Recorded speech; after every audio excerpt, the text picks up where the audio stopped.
ce soir, bienvenue à nouveau à cette mini-série sur l'Épître aux Philippiens. Puis certainement dans les épîtres du Nouveau Testament, l'Épître aux Philippiens, il y a 21 épîtres dans le Nouveau Testament. C'est certainement une des épîtres les plus encourageantes. C'est une des épîtres de l'apôtre Paul qu'il a écrite pendant qu'il était emprisonné. Puis on voit ce thème-là, malgré son emprisonnement, ce thème de la victoire qui a été grandement utilisé par Dieu pour soutenir son Église pendant les siècles. On a le témoignage des chrétiens dans l'histoire qui se sont attachés aux vérités de l'Épître aux Philippiens pour les encourager à continuer malgré les difficultés, malgré les épreuves, et pour pouvoir marcher victorieux dans les voies de Dieu. Un auteur a dit concernant l'Épître aux Philippiens, « Il semblerait étonnant qu'un prisonnier enchaîné chercherait à écrire une lettre sur le thème du triomphe. Mais dans cette épître aux croyants de Philippe, c'est exactement ce que fait l'apôtre Paul. » Donc l'apôtre Paul avait vraiment ce thème-là à l'esprit, par la foi nécessairement, malgré les difficultés qu'il était en train d'expérimenter pour la gloire de Dieu. Maintenant, vous vous souvenez de notre approche, notre méthode, comment on va regarder l'Épître aux Philippiens. On va regarder les grands thèmes de l'Épître, les grands sujets principaux qui se trouvent à travers cette Épître-là, plutôt que de le faire d'une manière systématique. C'est une autre approche de prendre un sujet puis de développer ça pour nous montrer l'enseignement de l'Épître, comme le thème de l'inquiétude. Vous vous rappelez, la dernière fois, le premier thème qu'on a abordé, c'est le sujet de l'inquiétude. En Proverbe 12, au verset 25, on nous dit « L'inquiétude dans le cœur de l'homme là-bas ». Quand on a de l'inquiétude qui règne sur notre cœur, on n'est pas encouragé, on n'est pas joyeux, on ne fonce pas, on n'a pas de zèle, on est abattu parce qu'on est saisi et paralysé par nos craintes, par nos peurs. On a considéré ça la dernière fois que l'Épître aux Philippiens essaie d'éliminer l'inquiétude de notre cœur. Est-ce que quelqu'un qui se souvient, c'était quoi le verset principal qu'on a vu dans l'Épître aux Philippiens concernant l'inquiétude? Oui, Philippiens 4, 6. Est-ce que quelqu'un qui se souvient, qu'est-ce que nous dit Philippiens 4 au verset 6? Ne vous inquiétez rien, mais en toute chose, Et je te dis, ça a valu la peine de le lire puis de le relire. On va faire la même chose en passant avec l'Épître aux Colossiens. Après cette mini-série-là, je vais vous suggérer de commencer à lire à chaque semaine l'Épître aux Colossiens, 4 chapitres. Puis on va faire des quiz à chaque semaine, Dieu voulant aussi, pour juste nous aider à avoir une petite compétition amicale, mais en même temps nous aider à regarder profondément dans la parole de Dieu. La Bible nous dit de plonger les regards. C'est-à-dire, on ne veut pas être superficiel, on veut aller en profondeur, on veut l'analyser, on veut se questionner. Puis la prochaine fois, lorsqu'on va faire ça, je vais vous présenter 5 questions qu'on peut utiliser n'importe quand alors qu'on est en train de lire la parole de Dieu. 5 questions qui nous aident à vraiment saisir l'essentiel du texte biblique puis à être édifiés alors qu'on considère les vérités de la parole de Dieu. Oui, la Bible nous dit « Ne vous inquiétez », Philippiens 4, 6, « Ne vous inquiétez de rien ». Ça, c'est l'idéal de Dieu. Un cœur en paix, une quiétude dans notre âme, une grâce qui vient de Dieu qui nous aide à nous élever au-dessus des difficultés, des tracas et des choses qui cherchent à nous détourner de Dieu, parce que la Bible nous dit que la paix de Dieu, on ne le voit pas ici au verset 7, va garder notre cœur et nos pensées en Jésus-Christ. Puis on a vu cette expression-là, garder, c'est une expression militaire, c'est de venir mettre des soldats autour de notre cœur pour nous protéger afin qu'on reste concentré sur une personne. Pas sur les problèmes de la vie, pas sur les montagnes à surmonter. Oui, c'est des réalités, mais une personne qui devrait être sanctifiée, 1 Pierre 3,15, dans notre cœur, et c'est le Seigneur Jésus. Puis les inquiétudes, ça vient nous diviser. Puis là, on n'est pas tout entier au Seigneur, puis c'est pour ça que Dieu nous dit de ne pas nous inquiéter. Maintenant, ce soir, j'aimerais vous présenter un autre thème. un autre sujet qui ressort des écrits de l'Épître aux Philippiens, et c'est le sujet de l'endurance. Le sujet de l'endurance, où le plus souvent, c'est traduit la persévérance. La capacité d'un enfant de Dieu de supporter les difficultés alors qu'il marche pour le Seigneur, alors qu'il continue dans les voies de Dieu. La capacité de passer à travers les épreuves et de grandir dans les voies du Seigneur, de le servir de plus en plus et de rester fidèle tout au long de notre vie. Pendant toutes les décennies de notre marche chrétienne, de rester attaché à la volonté de Dieu, étant capable de tout surmonter et de demeurer fidèle par sa grâce. Ça, on voit ça dans le témoignage de l'apôtre Paul à travers l'Épître. Paul décrit pour les Philippiens son service malgré son emprisonnement. On a déjà vu ça lorsqu'on regardait les questions concernant le fait que Paul était dans les chaînes. Paul était un esclave de l'Évangile, un esclave de Jésus-Christ. Il avait été emprisonné, mais il voulait continuer. Il voulait servir. Il savait que la parole de Dieu, elle n'était pas emprisonnée. Elle n'était pas limitée. Elle pouvait continuer à faire son œuvre malgré ses circonstances. Donc Paul, on voit qu'il voulait aller de l'avant. En face de la possibilité de son exécution, qu'il allait même mourir, on voit ça dans Philippiens chapitre 1, il décrit son désir de continuer à servir les chrétiens. Il dit, je ne sais pas, je ne suis pas convaincu de ce que Dieu attend de moi. Il y a la possibilité que je parte et que je m'en aille devant le Seigneur, que je sois présent avec Dieu. Il dit ça, je dois l'avouer, c'est bien mieux. Quitter ce monde de malheur, quitter ce monde de difficultés. Il dit, si ce n'était pas par la foi, puis si on n'avait pas d'espérance, on serait les plus malheureux, 1 Corinthiens, chapitre 15, au verset 19. On serait les plus malheureux de tous les hommes. Mais par la grâce de Dieu, je veux continuer, et si Dieu me permet de rester ici, je veux contribuer à votre foi. Je veux continuer à vous édifier et à vous aider à aller de l'avant. Paul était rendu un apôtre âgé, emprisonné, avec les stigmates, les cicatrices de Jésus, mais il voulait continuer à faire la volonté de Dieu jusqu'au bout. Il comprend que Dieu l'appelle à encore plus de sacrifices pour sa gloire. Il dit, je vais être offert comme une libation. Je vais subir ce sacrifice-là à côté du sacrifice principal, mon Sauveur. Moi aussi, je vais être sacrifié dans l'œuvre de Dieu. Puis il dit, réjouissez-vous parce que moi, je m'en réjouis. Je suis prêt à payer ce prix-là pour accomplir la volonté de Dieu, pour pouvoir lui être agréable. Si jamais vous n'êtes pas en mesure de prendre toutes les notes, il n'y a pas de problème. Après, on pourra retourner. Parce que je vous vois, là, puis je sais qu'il y a des personnes qui essaient de prendre tous les détails. Puis tant mieux, je suis bien content de le voir.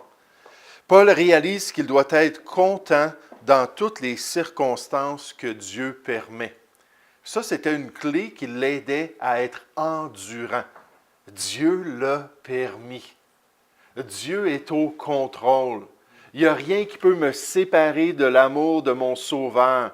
Je sais que toute chose concourt à mon bien, Romains 8, 38. Puis à travers tout cela, Dieu va être glorifié. Puis malgré ses souffrances, il savait qu'il accomplissait la volonté de Dieu. Vous savez, des fois, en tant que chrétien, lorsqu'on est éprouvé, lorsqu'on souffre, lorsqu'on a des difficultés, des fois, on remet en question notre marche chrétienne. On remet en question, est-ce que vraiment ici au travail, je suis dans la volonté de Dieu? Est-ce que vraiment dans ce couple-là, c'était le plan de Dieu quand j'ai fait mes vœux puis que je me suis engagé envers cette personne-là? Est-ce que peut-être que cette Église-là, où j'ai tellement de la difficulté à trouver ma nourriture spirituelle ou tellement de la difficulté à avoir de la communion fraternelle, est-ce que c'est vraiment l'emplacement pour moi et ma famille? Mais des fois, c'est tout simplement Dieu qui nous envoie des épreuves. Les épreuves ne sont pas nécessairement une preuve que nous ne sommes pas dans la volonté de Dieu. J'aime cet auteur, ça m'a toujours resté dans l'esprit. Il dit, ne doutez pas dans les ténèbres ce que Dieu vous a montré dans la lumière. Puis quand vous étiez en train de marcher avec lui, quand vous étiez en train de chercher sa face, quand Dieu a dit « Oui, c'est la femme que je veux pour toi » ou « Oui, c'est l'Église où je veux que tu me serves », quand Dieu nous a montré ça, on ne doit pas douter plus tard ce que Dieu nous a montré si clairement. Puis en fait, le doute, ça vient du malin et non pas de Dieu. Dieu, c'est un Dieu de conviction. Et le malin, c'est le Dieu de ce siècle qui produit les doutes dans notre cœur.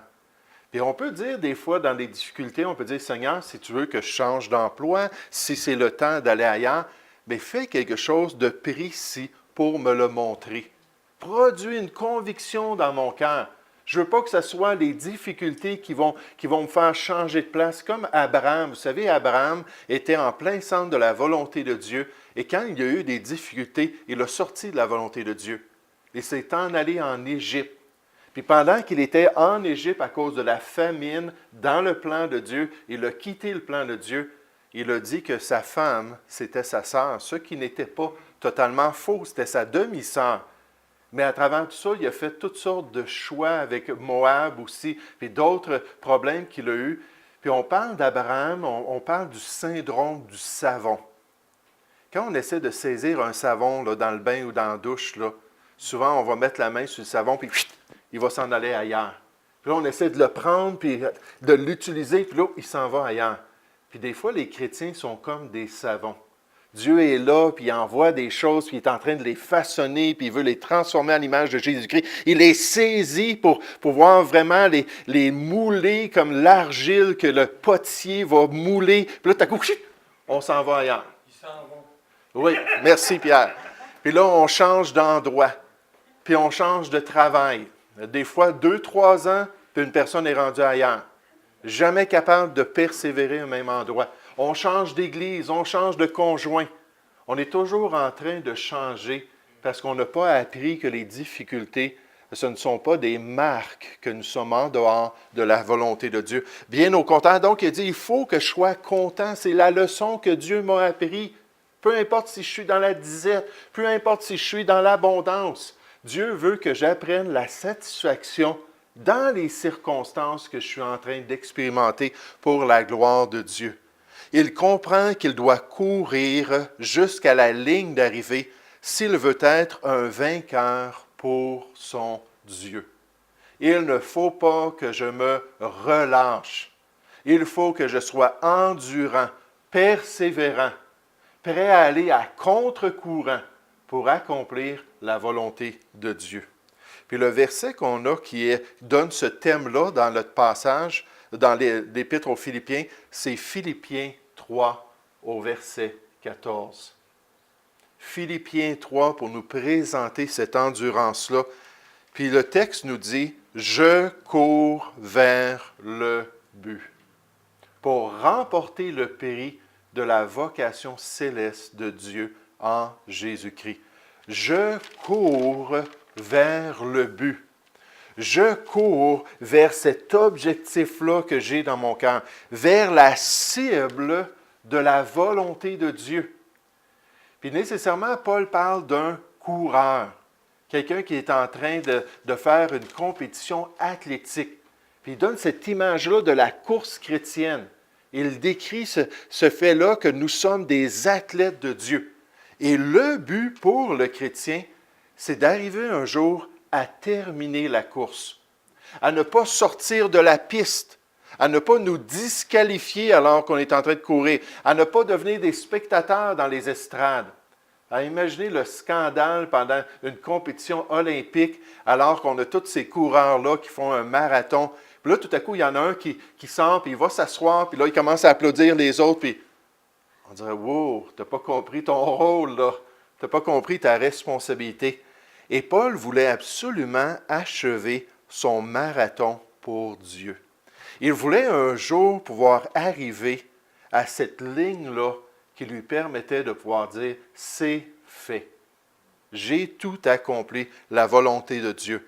Et pour l'apôtre Paul, il n'y avait pas de victoire sans la ligne d'arrivée. Il ne pouvait pas dire qu'il avait tout accompli le plan de Dieu s'il ne terminait pas sa vie chrétienne en tant que serviteur fidèle du Seigneur. Vous savez, des fois, il y a des gens qui prennent leur retraite après 40 ans, 30 ans, peu importe. Ils ont terminé leur travail, puis ils prennent leur retraite. Mais moi, j'espère que personne parmi les enfants de Dieu qui prend sa retraite du Seigneur. Hein, on entend parler des fois des pasteurs rendus à 65 ans, ils prennent leur retraite, puis on est surpris, ils prennent vraiment leur retraite de Dieu aussi. Ils ne vont plus à l'Église, ils ne lisent plus la Bible, ils agissent comme si Dieu n'existait plus. Puis là, on voit ça, puis on se dit, « Wow, qu'est-ce que c'est ça que tu n'as pas achevé la course, là? » Après 65 ans, il y a encore une course pour le chrétien. Il y a encore du travail à accomplir pour Dieu. Puis l'apôtre Paul a voulu pouvoir dire un jour, « J'ai combattu le bon combat, j'ai achevé la course. » Deuxième épître à Timothée, c'est sa dernière épître que Paul a écrite, juste avant qu'il se fasse exécuter. C'est ce qu'on estime. On n'a pas tous les détails dans l'histoire. Puis il a dit, « Mais j'ai atteint mon but. » Puis mon but, ce n'est pas de débuter dans la course. Mon but, ce n'est pas de courir pendant quelques années. Mon but, c'était de terminer ma course chrétienne à la fin de ma vie et de pouvoir dire, « J'ai été fidèle au Seigneur. » J'ai été assez endurant, persévérant pour pouvoir accomplir la volonté de Dieu. Puis il dit, « Désormais, la couronne de justice m'est réservée. Le Seigneur, le juste juge. » Ça, c'était le juge des compétitions. Les juges, lorsqu'il y avait les Olympiques ou d'autres compétitions de l'époque. Puis il dit, le juge est là et il va me donner un jour la couronne de récompense. Pourquoi? Parce que j'ai achevé. J'ai été assez endurant pour accomplir la volonté de Dieu. Vous savez qu'on pense à différentes compétitions à l'époque. Il y avait 4 grandes compétitions. Il y avait nécessairement les compétitions olympiques qui étaient dans la ville d'Athènes. Il y avait les compétitions isthmiques qui étaient à côté de Corinthe. Et l'apôtre Paul parle aux Corinthiens de ces compétitions-là. On va voir un exemple tout à l'heure. Il y avait les compétitions néméennes qui étaient dans la ville de Némée. Puis il y avait les compétitions delphiques qui étaient dans la ville grecque de Delphes. 4 compétitions et il y avait des athlètes qui s'entraînaient pour pouvoir participer à ces 4 compétitions-là. Des fois, c'était un échelon de 4 ans. D'autres compétitions, c'était un laps de 2 ans entre les compétitions. Puis ces gens-là s'entraînaient continuellement pour pouvoir devenir des vainqueurs dans ces compétitions qui sont vaines. Hein, Paul le dit dans 1 Corinthiens 9, « Ils courent pour de la vanité. » C'est des couronnes périssables, ça ne dure pas, là. Mais il utilise ça quand même pour nous parler du fait qu'ils étaient prêts à s'abstenir, à se discipliner, puis à cibler dans leur vie l'objectif de devenir vainqueurs dans ces compétitions-là. Là, il se tourne nécessairement, comme on va le voir, vers les chrétiens pour dire, « Mais vous avez encore une plus grande compétition. Ça ne sera pas temporaire.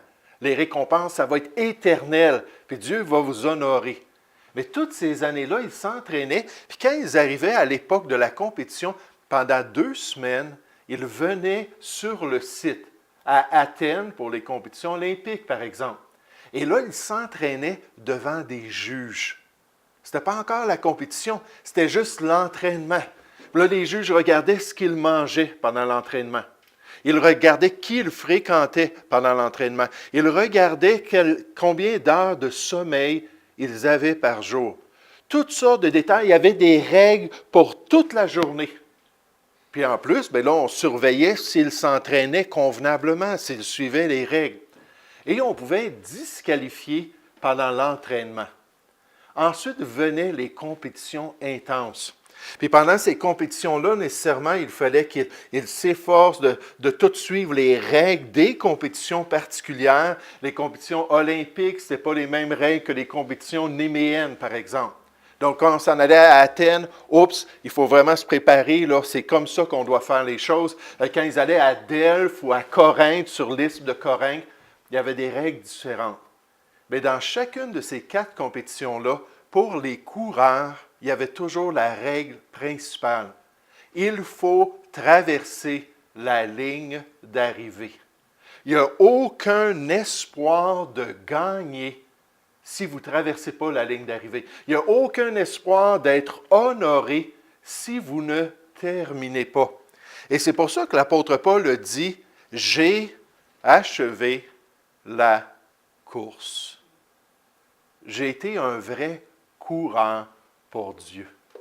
C'est pas juste lorsqu'on a dit « OK, on y va », puis on a proclamé le départ, puis les trompettes ont sonné, puis là, j'ai commencé à courir.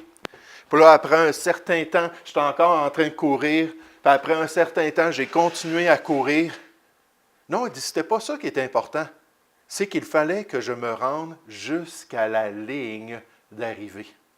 Puis là, il a pu proclamer en tant que chrétien avec les priorités spirituelles du royaume de Dieu, avec la réalité d'une vie consacrée à la volonté de Dieu, alors qu'il a suivi l'appel de Dieu, il a pu proclamer « J'ai achevé la course. J'ai traversé la ligne. Puis je suis un vainqueur pour Dieu. Puis je peux quitter ce monde avec fierté parce que j'ai saisi la grâce de Dieu pour être endurant, persévérant et accomplir la volonté de Dieu. Puis là, il se tourne vers les chrétiens, comme les chrétiens à Corinthe, puis il leur dit dans 1 Corinthiens 9 au verset 24, il dit « Ne savez-vous pas que ceux qui courent dans le stade courent tous, mais qu'un seul remporte le prix? » On a ce modèle-là dans les compétitions du monde. Il y a le premier qui va traverser la ligne d'arrivée, c'est lui qui va être honoré, c'est lui qui va recevoir la couronne du vainqueur. Puis il dit aux chrétiens, courez de manière à le remporter. Puis vous ne pouvez pas le remporter si vous ne traversez pas la ligne d'arrivée. Il faut courir jusqu'au bout. Il faut achever la course. Il faut compléter. Puis là, il donne son exemple nécessairement. Il dit, moi donc, je cours, non pas comme à l'aventure. Je ne suis pas en train de trotter puis me promener. Hey, c'est une grande piste, c'est toute large. Il y a de la foule d'un côté, il y a les entraîneurs de l'autre côté, puis je vois tout le monde, je les salue, je placote. Puis... Non, il ne dit pas ça. Il dit, je ne cours pas à l'aventure, je cours vers le but.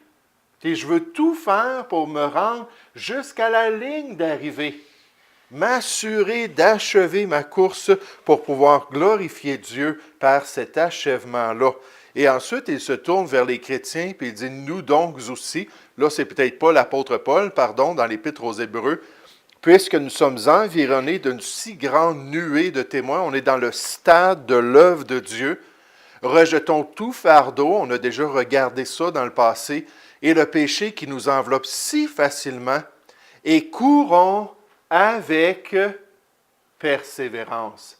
Ça, c'est le mot standard dans le Nouveau Testament qui veut dire de l'endurance.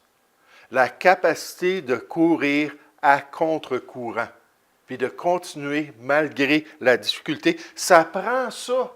Puis il dit, dans la carrière ou la compétition qui nous est ouverte en tant que chrétiens, que Dieu a choisi pour chacune de nos vies, puis il dit, ayant les regards sur les autres coureurs. Est-ce que c'est ça qu'on nous dit ici? Ayant les regards sur la foule qui nous entoure. Non, on nous dit, ayant les regards sur Jésus. Et une des choses qui était frappante dans certaines compétitions, on installait un siège juste à côté de la ligne d'arrivée lors du dernier stade. Un stade, c'était la distance pour faire tout le tour du stade. Puis lorsqu'on arrivait au dernier stade, on s'empressait, on venait mettre un siège et le juge de la compétition s'assoyait sur le siège et lorsque les gens tournaient le dernier quart de mille, il levait la couronne. Puis là, les personnes étaient là, puis ils voyaient la ligne d'arrivée, ils voyaient le juge, ils voyaient la récompense. Puis là, ce n'était pas important ce que Pierre Jean-Jacques faisait à côté, là. Là, ce qui était important, c'est de me concentrer sur lui, puis courir le plus vite possible pour arriver à la fin et de pouvoir être confronté par mon juge qui veut me récompenser pour l'effort que j'aurai fait. C'est Jésus qui est le juge de notre compétition. C'est devant lui, à son tribunal, qu'on va être soit honoré comme des vainqueurs, ou peut-être qu'on va avoir la honte de ne pas avoir achevé la course. Qu'est-ce qu'on apprend ce soir, frères et sœurs? Il faut être endurant dans la vie chrétienne. Il faut être persévérant dans notre service pour Dieu. Il faut continuer jusqu'à la fin pour tout accomplir le plan de Dieu dans notre vie. Il faut être de ceux qui vont pouvoir entendre notre juste juge nous dire, c'est bien, bon et fidèle serviteur, entre dans la joie de ton maître. Regarde là, tout ce que j'ai préparé pour toi. Dans 2 Pierre 1,8, ça dit que l'accès au royaume de Dieu va nous être grandement ouvert. Pas parce qu'on aura gagné quoi que ce soit, parce que l'accès est donné en Jésus-Christ. Mais pour les héros de la foi, j'aimerais vous dire, des portes vont s'ouvrir, et on va dire, rentre! Rentre dans la gloire, rentre dans la récompense. Paul le dit dans Romains 8, 18, j'ose même pas comparer les souffrances du siècle présent à la gloire qui va être révélée pour ceux qui auront été des champions pour leur Dieu. Cet accès-là va nous être ouvert alors qu'on va rentrer dans la présence du Seigneur. Et c'est pour ça que Dieu nous dit que cet élément-là de l'endurance, c'est tellement important. Dans Hébreux 12, au verset 1 et 2. Donc, Hébreux 10, au verset 36, ça dit « Car vous avez besoin de persévérance », c'est le même mot, de l'endurance, afin qu'après avoir accompli la volonté de Dieu, achevez votre course, tout fait ce que Dieu voulait pour votre vie, vous obteniez ce qui vous est promis. Toute la gloire, l'honneur et les récompenses que Dieu présente à ceux qui auront été des vainqueurs. 5 couronnes dans le Nouveau Testament. 5 couronnes, puis c'est l'expression Stéphanos, c'est les couronnes de compétition olympique, ismique, néméen, delphique, les compétitions athlétiques. On nous dit on va être traités comme des athlètes devant le Seigneur. Puis ça ne veut pas dire que ça se limite à 5 couronnes. Il y en a 5 qui sont décrites. Couronne de réjouissance, couronne de justice, couronne de vie. Là, il m'en manque 2. J'ai toujours ce problème-là. Mais il y a 5 couronnes qui sont mentionnées que Dieu va nous donner si on aura accompli sa volonté. Et c'est pour ça qu'on doit être persévérant. On doit être endurant dans les voies de Dieu. Mais d'une manière pratique, comment est-ce que Dieu développe cette persévérance? Comment est-ce qu'on peut devenir comme l'apôtre Paul? Dire un jour dans notre vie, j'ai achevé la course. Peut-être c'est l'aspect qui est moins intéressant, là, puis notre chair, elle n'aime pas trop cela. Mais c'est dans les difficultés, alors qu'on continue à servir Dieu, que Dieu développe cette capacité-là. Le mot endurant, c'est cette idée-là de marcher dans l'eau. Puis là, on a un peu d'eau à nos chevilles, tout ça, puis on marche, puis bon, ça fait une certaine résistance, tout ça. On continue à marcher quand même, on sait qu'on doit s'en aller dans ce chemin-là. Puis là, l'eau commence à monter, puis on en a jusqu'aux genoux. Puis là, oups, c'est un petit peu plus difficile, mais on continue quand même, on fait les efforts, les muscles se développent, tout ça. Puis à un moment donné, l'eau monte jusqu'aux cuisses. Puis on est prêt encore à continuer parce qu'on sait que c'est le plan de Dieu. Plus qu'on fait des efforts, plus que nos muscles spirituels se développent. Et c'est comme ça que Dieu produit de l'endurance parce qu'à un moment donné, peut-être l'eau va être jusqu'au cou. Puis là, il va y avoir un courant, là, puis on va devoir le forcer énormément. Mais si on le fait, la Bible dit que Dieu va développer une persévérance, une endurance dans notre vie. Ça dit même que c'est un sujet de joie de voir cela. Mes frères, regardez comme un sujet de joie complète. Les diverses épreuves, les tests, les difficultés, les empêchements, le contre-courant auquel vous pouvez être exposés, sachant que l'épreuve de votre foi produit la patience. C'est le mot persévérance ou le mot endurance. Les épreuves nous développent spirituellement. Les difficultés nous permettent de devenir des apôtres Paul, devenir des champions pour le Seigneur. Puis au verset 4, ça dit que si on continue, ce qui est merveilleux, c'est que notre endurance peut devenir parfaitement développée. Au point que là, il n'y aura plus rien qui va nous arrêter à cause de la grâce que Dieu aura développée en nous. Cette capacité-là de pouvoir suivre le Seigneur. Lorsque le rideau de fer est tombé dans les années 90, beaucoup de chrétiens ont eu à cœur d'aller dans les pays qui étaient anciennement sous le rideau de fer, puis aller prêcher l'Évangile, donner des Bibles aux gens. Puis il y a beaucoup de pasteurs qui ont été libérés des camps de concentration en Sibérie ou à d'autres endroits puis des pasteurs qui ont été torturés, des pasteurs qui ont été emprisonnés pendant des années, qui n'avaient pas vu leur famille, pas juste des pasteurs, il y avait des chrétiens aussi. Puis ce qui était frappant quand ces gens-là étaient interviewés, quand on parlait avec eux, quand on regardait leur vie puis leur service maintenant pour le Seigneur, c'était la force de caractère que Dieu avait développée dans ces gens-là. Eux aussi, ils avaient les stigmates, les cicatrices de Christ sur eux. Ils avaient goûté à cette haine-là du malin, puis ils étaient restés fidèles. Puis ils avaient développé tellement de belles vertus dans leur vie parce qu'ils étaient restés attachés au Seigneur. Quand il y a de la persécution, il y a une de deux choses qui vont arriver. Soit que les chrétiens vont rester attachés à leur Dieu, puis ils vont payer le prix, ou ceux qui se disent chrétiens vont se détourner de la volonté de Dieu. Et c'est ce qu'on retrouve toujours à travers l'histoire. Regardez rapidement avec moi dans Romains chapitre 5. Comment les difficultés, les problèmes, les épreuves, si on reste fidèle, si on continue, si on s'attache à la volonté de Dieu, comment ces choses-là concourent à notre bien. Au point que Jacques dit que ça devrait être un sujet complet de joie. Par la foi, on devrait tellement se réjouir en face des difficultés qu'on vit. Mais ça prend une grande foi pour le faire. Ça prend vraiment une confiance totale dans la souveraineté de Dieu sur notre vie, dans son amour pour nous, dans ce fait-là qu'il veut notre bien et qu'il veut qu'on revête de plus en plus le Seigneur Jésus-Christ. Mais dans Romains chapitre 5, on a dit au verset 1, « Étant donc justifiés par la foi, on est sauvés parce qu'on a mis notre foi en Jésus-Christ.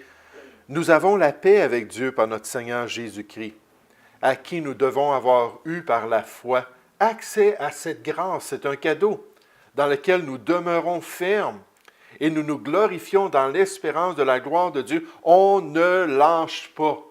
On continue dans notre confiance dans la parole de Dieu et dans l'Évangile. Il dit bien plus, en plus du fondement du salut, bien plus nous nous glorifions même des afflictions. Le mot glorifier ici, ça veut dire se réjouir à haute voix. Se réjouir avec des chrétiens, se réjouir devant le Seigneur. Et que c'est dur, mais merci Seigneur. Je suis prêt à te rendre grâce en toutes choses pour les difficultés que tu envoies dans ma vie. Il dit, nous nous glorifions même des afflictions, sachant, encore une fois, comme dans Jacques, on sait pourquoi. On a la conviction que Dieu a un plan, sachant que l'affliction produit la persévérance, c'est le mot endurance. Les difficultés vont produire ça. Nécessairement, la persévérance, c'est sous-entendu, produit la victoire dans l'épreuve et cette victoire, l'espérance. Et dans le cheminement du chrétien, puis dans sa sanctification dans les voies de Dieu, Dieu envoie la fournaise de l'épreuve pour nous purifier, pour nous fortifier, pour nous rendre inébranlables et nous permettre d'accomplir toute la volonté de Dieu. Un auteur dit, comme un coureur, il, en parlant de Paul, concentre tous ses efforts pour atteindre le but, c'est-à-dire l'objectif qui va lui permettre d'accéder au prix, à la récompense des vainqueurs, tel que donné lors d'une compétition. Il y avait plusieurs aspects à la course pour Paul, mais comme un coureur, son intérêt principal était d'atteindre le prix et de finir sa course. C'était la règle principale dans toutes les 4 grandes compétitions. On ne pouvait pas être vainqueur. Donc, il dit, peut-être que je ne courrai pas avec toute la finesse des autres, peut-être que je n'irai pas le plus rapidement, mais il y a une chose que je veux absolument faire, c'est passer la ligne d'arrivée. Puis terminer, achever ma course. Puis nécessairement, spirituellement, c'était son objectif. C'était son but, Philippiens 3, verset 14, « Je cours vers le but. » Puis je veux remporter le prix de la vocation céleste de Dieu en Jésus-Christ. J'ai achevé la course. Si on apprend quelque chose du témoignage de Paul dans l'Épître aux Philippiens, c'est qu'il ne voulait pas se relâcher. Il dit, mon emprisonnement, c'est peut-être juste une étape. Peut-être que je vais être relâché, je vais continuer. Peut-être que je vais être exécuté, je vais aller dans la gloire. Peu importe, jusqu'à la fin, jusqu'à mon dernier souffle, jusqu'à temps que je sois dans la présence de mon Sauveur, je ne veux pas cesser d'accomplir la volonté de Dieu. Pour pouvoir traverser la ligne du plan de Dieu pour ma course chrétienne et l'entendre dire, c'est bien, bon et fidèle serviteur, entre dans la joie de ton maître. Puis j'espère que c'est aussi notre conviction. C'est pas facile la course chrétienne. C'est pas facile de servir le Seigneur. Est-ce que nous sommes déterminés à le faire, coûte que coûte? Nous allons prier ensemble. Merci Père Céleste pour ce beau thème de l'endurance que nous voyons à travers la parole de Dieu. Merci pour ces personnes qui sont des exemples pour nous, comme l'apôtre Paul, qui ont payé tout un prix pour pouvoir te suivre. Père, on pense aux 3 premiers siècles de l'ère chrétienne, la période héroïque de l'Église, les 10 grandes persécutions qu'il y a eu, et combien de chrétiens sont allés jusqu'au bout. Combien de chrétiens n'ont pas voulu renier leur Sauveur. Combien de chrétiens ont été prêts à être maltraités, à être même emprisonnés et exécutés. Combien d'entre eux ont été mangés par des bêtes sauvages. Combien d'entre eux ont été transpercés par des gladiateurs. Combien d'entre eux ont été brûlés vifs par des empereurs démoniaques. Mais pourtant, Seigneur, ils sont restés fidèles jusqu'au bout. Et Père Céleste, on pourrait parler du 21e siècle aujourd'hui, dans des pays comme la Corée du Nord, des pays comme la Chine. Merci pour le réveil qui se produit en Chine, mais encore beaucoup de persécutions, et dans toutes sortes de pays à travers le monde, où le fait d'être un chrétien aujourd'hui, ça met notre vie en danger. Mais comme il y a ce témoignage extraordinaire de ta grâce qui est disponible pour pouvoir courir jusqu'au bout. Merci pour l'apôtre Paul et merci pour son exhortation envers nous. Merci pour cette série qui nous présente ces thèmes qui sont édifiants, qui sont encourageants. Aide-nous à continuer, Père, dans tes voies. Nous te prions au nom du Seigneur Jésus. Amen.